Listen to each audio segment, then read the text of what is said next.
ao nome do Senhor. Queridos irmãos, glória a Deus. Estamos no programa Voz da Assembleia de Deus e faremos menção da palavra do Senhor. 1 Pedro, capítulo 1, versículo 18, diz assim: sabendo que não foi com coisas corruptíveis como prata ou ouro que fostes resgatados da vossa vã maneira de viver, que por tradição recebestes dos vossos pais, mas com o precioso sangue de Cristo, como de um cordeiro imaculado e incontaminado, o qual, na verdade, em outro tempo foi conhecido, ainda antes da fundação do mundo, mas manifestado nestes últimos dias por amor de vós. Glória a Deus. Meus queridos irmãos, estamos ao vivo também nos canais, nas mídias sociais da Lagonet, no canal institucional da Assembleia de Deus. Enfim, queremos trazer uma reflexão nessa noite a respeito do texto em 1 Pedro 1,18. Como dizemos em várias oportunidades, esse quadro do programa Voz da Assembleia de Deus tem o nome de Momento Apologético, que é a defesa da fé, a defesa daquilo que nós cremos, nós concebemos por verdadeiro à luz da Bíblia. E a Bíblia diz em 1 Coríntios 11:19, diz assim: e até importa que haja entre vós heresias, para que os que são sinceros se manifestem entre vós. Recentemente, meus amados irmãos, esse versículo de 1 Pedro 1,18, a qual eu lerei de novo, que diz: sabendo que não foi com coisas corruptíveis como prata ou ouro, que fostes resgatados da vossa vã maneira de viver, que por tradição recebestes dos vossos pais. Este versículo, recentemente, ele foi tirado por um pregador. Não vamos citar nomes porque o objetivo não é contender, mas o objetivo é fazer a defesa daquilo que nós cremos, repito, à luz das Escrituras. O objetivo não é criar nenhum tipo de animosidade com qualquer dos nossos irmãos, mas temos o dever de expor a verdade. E recentemente, num vídeo veiculado na internet, foi dito, com base neste versículo, que o cristão, esse versículo daria ênfase à importância do homem. E diz a respeito de que o centro deste versículo somos nós. Mas isso não pode ser verdade. Disse o pregador em questão que o centro de 1 Pedro 1,18 somos nós. Mas, irmãos, não concordamos com isso e temos fundamento pela Bíblia para refutar. Ele coloca este pregador como se o preço pelo qual fomos comprados evidenciasse a nossa importância. Mas, na verdade, esse versículo, dentro do seu contexto correto, e por isso devemos analisar o texto dentro do contexto, para não criarmos pretexto, o texto bíblico ele precisa ser interpretado dentro do contexto, porque senão a gente começa a criar aberrações teológicas. Esse versículo 18, que fala que não fomos comprados com coisas corruptíveis, ele não dá ênfase ao homem, ele dá ênfase ao preço que foi pago por nós. E o seu contexto é o de que o cristão deve ter consciência de quão grande preço foi pago em resgate de sua vida. O cristão deve ter consciência de que não foi comprado com bens materiais. Não foi prata, não foi ouro quem o comprou. Ele não foi comprado por bens preciosos, porém terrenos e, portanto, vis metais. O cristão não foi comprado com prata, não foi comprado com ouro. Ele não foi resgatado por bens materiais. E aí o versículo 19 explica qual é o preço que foi pago por nosso resgate. Mas com o precioso sangue de Cristo, como de um cordeiro imaculado e incontaminado. Então veja, foi pelo sangue de Jesus que nós fomos comprados. Foi pelo sangue de Jesus que nós fomos resgatados. E aí Pedro está dizendo, num contexto de vida com Deus, vejamos aqui no versículo 17 que diz: e se invocais por Pai aquele que sem acepção de pessoas julga segundo a obra de cada um, andai em temor durante o tempo da vossa peregrinação. Então o que Pedro está dizendo é: olha, você é crente, você invoca a Deus, aquele que julga sem acepção de pessoas, você é um cristão, então ande em temor a Deus durante o tempo da sua peregrinação, enquanto você está aqui na terra, porque a Bíblia diz que nós somos forasteiros, a nossa pátria está no céu, e é para o céu que nós iremos depois dessa jornada aqui na terra.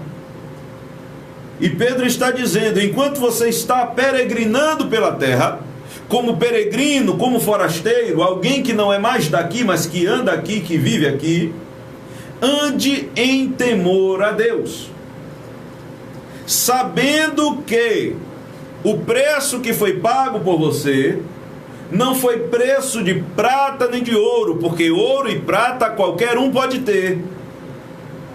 Ouro e prata pode, riquezas materiais, alguém poderia cobrir a oferta, quem sabe? A Bíblia chama de riquezas de injustiça, por quê? Porque não operam justificação. Mas nós fomos comprados com preço, com o precioso sangue de Jesus. Foi o precioso sangue de Jesus que nos resgatou da nossa vã maneira de viver, que houvéramos recebido por tradição dos nossos pais. E portanto, neste versículo 18, o centro não é o homem. A ênfase não está no homem. No texto específico, se isolássemos o versículo 18 de todos os outros, a ênfase estaria no preço. Mas quando incluímos no contexto, fica muito claro que a ênfase aqui, que o centro aqui é Jesus. O centro é Jesus. Mas segue o pregador em questão, dizendo e falando de livros seculares, e que leu livros seculares e que os achou muito parecidos com a Bíblia. Queridos, temos que ter cuidado com a tentativa de conciliar as ciências humanas e a Bíblia. A sabedoria humana é proveitosa para o homem e a sua vida cotidiana, mas totalmente desnecessária e às vezes prejudicial quando tentamos conciliar com a palavra de Deus, que não precisa de aditivos, meus amados irmãos. Veja que o próprio Pedro, na primeira epístola, no capítulo 2, versículo 2, diz: desejai afetuosamente, como meninos novamente nascidos, o leite racional, não falsificado, para que por ele vades crescendo. A palavra de Deus é suficiente para nós. Porque a palavra de Deus é suficiente. Porque o que as ciências humanas venham dizer que esteja de acordo com a palavra do Senhor, a palavra do Senhor já disse de antemão. E, portanto, não é necessário uma mera repetição. Por outro lado, quando tentamos validar a Bíblia pelas ciências humanas, estamos negando o nosso credo. Estamos negando o primeiro ponto do nosso credo. Nós cremos na Bíblia como a nossa única e infalível regra de fé e conduta. A Bíblia é a palavra de Deus. A Bíblia é a palavra de Deus e todo cristão deveria ter certeza disso. Então, o ponto central é a Bíblia, queridos.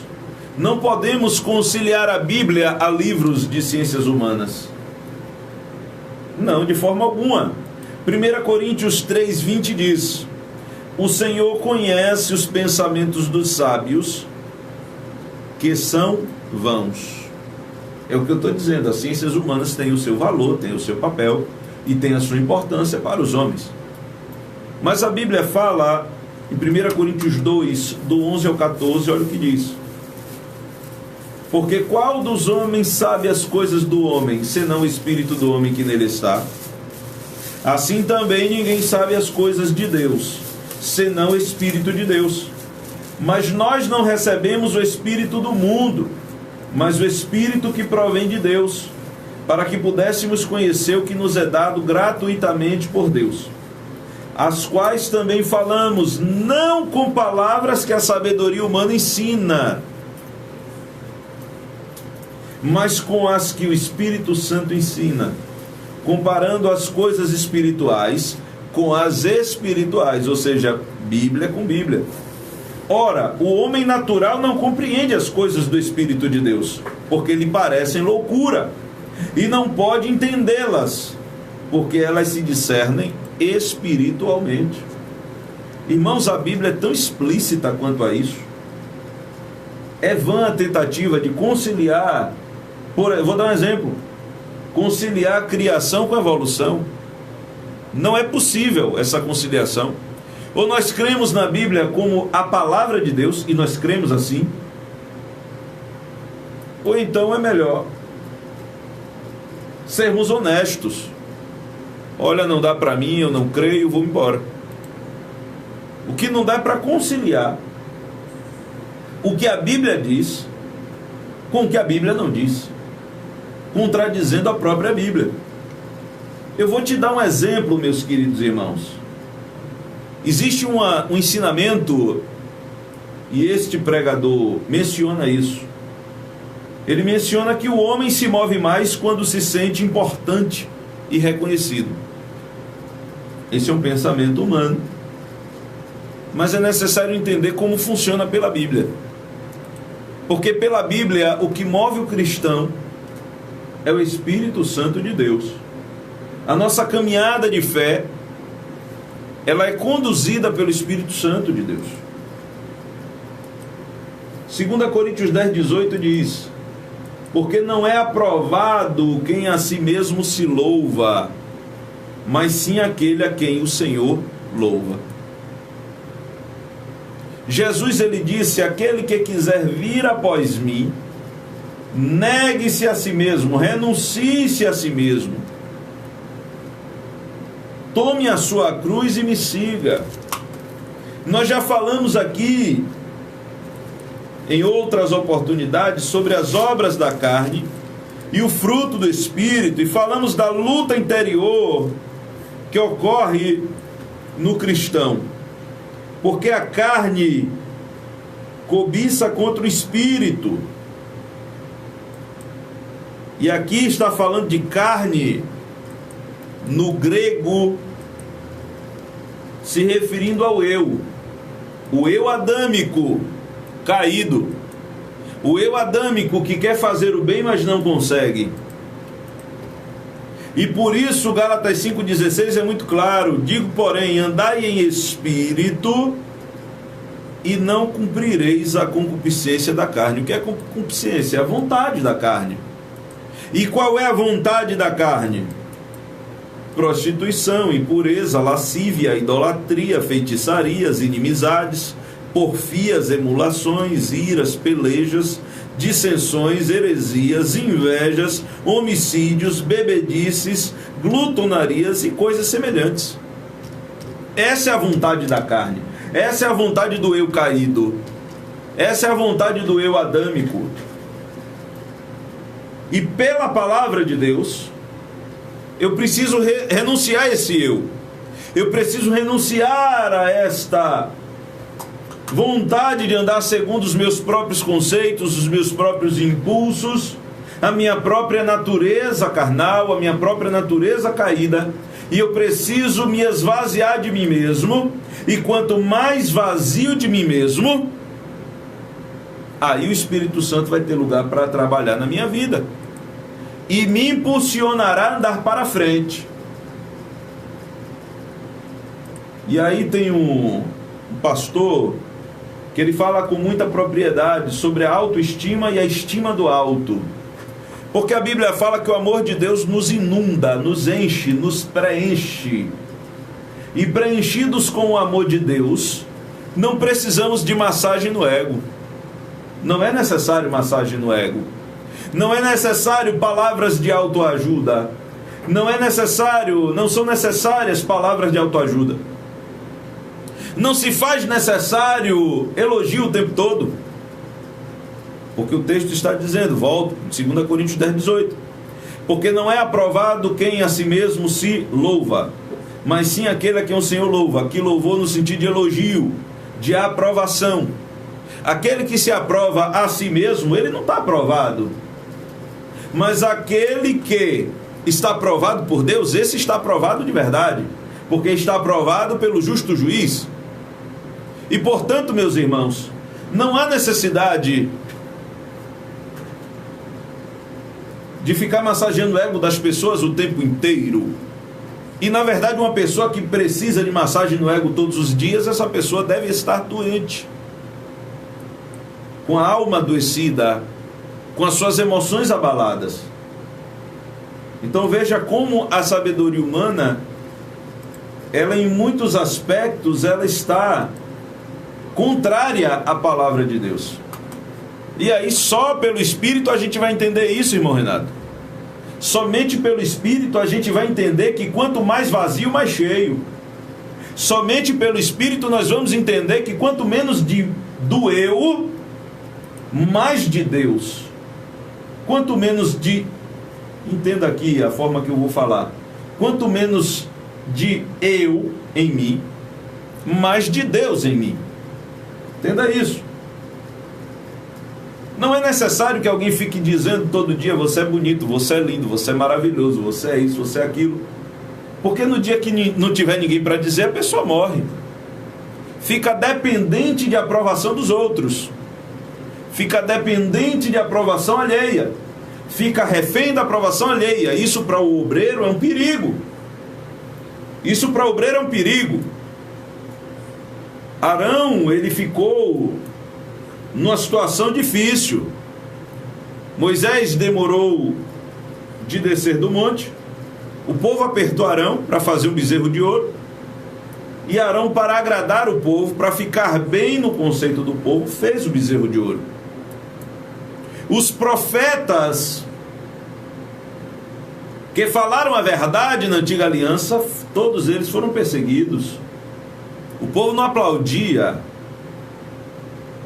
Isaías chegou a profetizar que o povo queria palavras agradáveis aos ouvidos. Não tinha muito compromisso com a verdade de Deus. O compromisso deles era em ouvir palavras agradáveis. E chegou ao ponto de dizer: peça aos videntes que não vejam, peça aos profetas que não falem. Tira, não diz a verdade, não, diz coisas aprazíveis aos nossos ouvidos. Tira a presença de Deus do nosso meio. Veja que absurdo. Então estamos falando algo muito sério aqui, irmãos. Veja que as palavras de autoajuda massageiam o ego e resolvem o problema na hora. Mas e quando a pessoa está só? Quem resolve? Quem ajuda? Quem socorre? E a Bíblia está dizendo, e foi Jesus que disse. Certa feita, alguém me perguntou onde estava escrito que para servir a Cristo tinha que anular-se. Uma pergunta sincera. E a resposta foi dada por Jesus. Aquele que quiser vir após mim, renuncie-se a si mesmo, tome a sua cruz e me siga. Paulo diz aos Filipenses, de sorte que haja em vós o sentimento que houve em Jesus Cristo, que mesmo sendo Deus, não teve por usurpação ser igual a Deus, mas se esvaziou, assumindo forma de servo, fazendo semelhante aos homens. Jesus, ele diz, quando os seus discípulos o indagavam, quem era o maior dentre eles? Jesus, ele disse, aquele que quiser ser o maior, torne-se o menor, e seja servo de todos. Então veja que no reino de Deus a coisa é diferente, irmãos. O nosso eu tem que ficar na cruz. O apóstolo Paulo disse, crucificado estou com Cristo, e não vivo mais eu, mas Cristo vive em mim. E a vida que eu vivo na carne, eu vivo pela fé no Filho de Deus. Então, não existe esse conceito de que é necessário alguém ser elogiado para se sentir bem, se sentir importante e reconhecido. Porque o reconhecimento que vale é o reconhecimento do alto, de Deus. Eu fico imaginando se Jeremias, como seria o ministério de Jeremias se ele dependesse de aprovação popular. Porque Ezequiel, é verdade, as pessoas até aprovavam, só não obedeciam. As pessoas corriam para ouvir Ezequiel pregar e diziam que eram canções de amor. Vamos ouvir o profeta falar as palavras de Deus, só não obedeciam. Entrava por um lado e saía pelo outro. Mas Jeremias nem isso. Jeremias foi odiado pelos da sua nação, Jeremias foi odiado pelos de fora, Jeremias foi odiado pelos da sua família, Jeremias foi odiado pelos da sua casa. Se tem um profeta que conseguiu ser unanimidade, ao contrário, foi o profeta Jeremias. Mas Jeremias era movido por um sentimento de amor pela sua nação, pelo seu povo. Não à toa foi chamado de profeta chorão, e em certo momento ele disse, se eu pudesse, minha cabeça era toda formada por água para eu chorar. Imagine a analogia que ele faz. Porque tinha um sentimento de responsabilidade diante de Deus e diante do povo de Deus. Porque aquele povo estava prevaricando, estava pecando, mas ainda era o povo de Deus, ainda era Israel.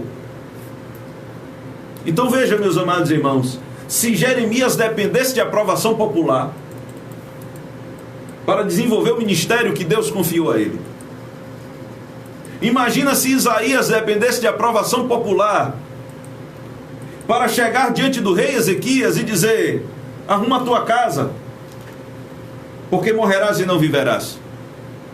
Imagina se Micaías dependesse de aprovação popular quando chegou diante de Acabe, inclusive foi esmurrado por profetizar da parte de Deus a verdade. Imagina se Oséias dependesse de aprovação popular. Imagina a luta que foi para Jonas contrariar sua própria natureza e obedecer à voz de Deus. Jonas contrariou a sua natureza, ele não queria ir e lutou até o último instante para não ir, mas acabou indo em obediência a Deus, pregando o que não queria pregar, mas era verdade, e ficou até aborrecido com o resultado final, mas pregou a verdade. E eu fico imaginando se Jesus dependesse de aprovação popular no seu ministério aqui na terra. Jesus, ele foi chamado de comilão, de beberrão. Disseram que Jesus expulsava demônios em nome de Beelzebu. Disseram que Jesus era amigo de publicanos e pecadores. Alguém disse que Jesus não poderia ser profeta porque foi tocado em seus pés por uma mulher pecadora. Tentaram matar Jesus e Jesus avisou aos seus seguidores: o servo não é maior do que o seu senhor. Se falaram tudo isso de mim, imagina de vocês. Jesus avisou. Ele disse lá no Sermão do Monte: bem-aventurados sois vós, quando vos injuriarem e perseguirem e mentindo disserem todo mal contra vós por minha causa. Exultai e alegrai-vos, porque é grande o vosso galardão no céu, porque assim eles perseguiram os profetas que foram antes de vós. E aliás, Jesus disse: desconfiem quando todos vos aplaudirem. Ai de vós, quando fordes aplaudidos por todos os homens, porque assim fizeram com os falsos profetas antes de vós. Então não tem base bíblica essa história de que você precisa ser elogiado o tempo todo, que você precisa de reconhecimento das pessoas. Você precisa de reconhecimento de Deus.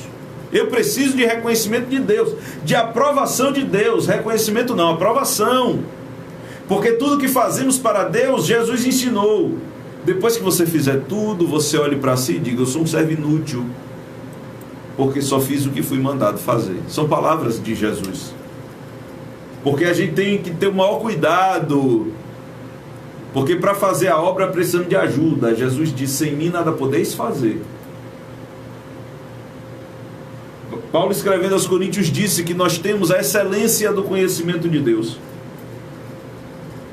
em vasos de barro, para que a excelência do poder seja de Deus e não nossa. Ou seja, somos vasos de barro. O conteúdo é precioso, porque é o Espírito Santo em nós. Seguindo, meus amados irmãos, este pregador chega ao cúmulo de dizer que Jesus é o centro da Bíblia, mas o homem é o centro de Jesus. E ele segue com algumas afirmações, abro aspas, dizendo: você é a pessoa mais importante da terra, porque tudo que Jesus fez foi por sua culpa. Meus amados irmãos, o mundo hoje tem 7 bilhões, está caminhando para 8 bilhões de pessoas. E se alguém aponta para mim e diz que eu sou a pessoa mais importante da terra, porque o que Jesus fez na cruz foi por mim, eu preciso ler para essa pessoa 2 Coríntios 5,15, que diz que Jesus morreu por todos. E preciso ler 1 Timóteo 2,4, que diz que Deus quer que todos sejam salvos.